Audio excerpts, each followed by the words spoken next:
What was the reason, do you think, for you taking an inordinate amount of time to reveal the mystery of Andy Horton? Were you so invested in the character? Sorry about that.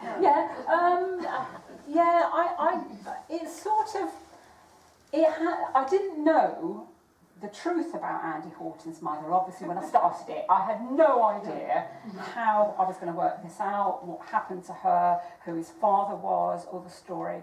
I didn't have any idea, and it was just as I was beginning to weave it in that more ideas occurred to me, and I began to develop it. And I think it just got to the stage where it had gone as far as it could, and I had to pull it all together. I think with hindsight I probably have done it in book number 12 or something rather than book number 15, but there felt like a natural rhythm to it, and I knew I had to reveal it, and until I sort of worked out exactly what happened. And book number 15, where the truth is revealed, was one heck of a book to write, because it was so difficult, because I didn't know whether you as a new reader would pick up book 15 as the first one and say, what the heck's going on here? Or you, reading the whole series, would say, oh yeah, or you might need refreshing because you read book one, months, years ago.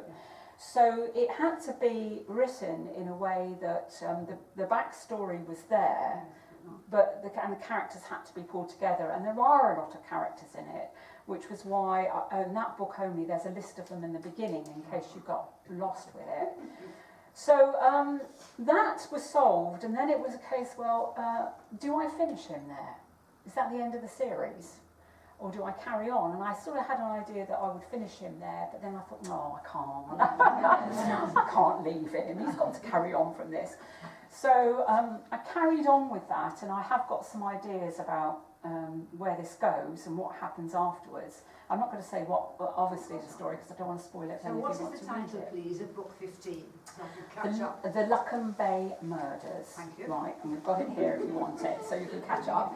So that is all in there. And the other thing about Andy Horton was, because he's solved the mystery now, and he gets to see his daughter a little bit more frequently, I thought, is it time he moved off his boat and he moved into a flat or a house? And I started writing, I think it was number 19, I can't remember, I started writing one, and I had him moving into a marine apartment where he could still see his boat. And I couldn't let him move. I couldn't do it. I thought, no, Andy can't be in Brixton. It's not him. He's got to be on his boat. So he is still on his boat, but I'm not quite sure what to do with him. I think he's going to buy a bigger boat. That's what I think, yeah.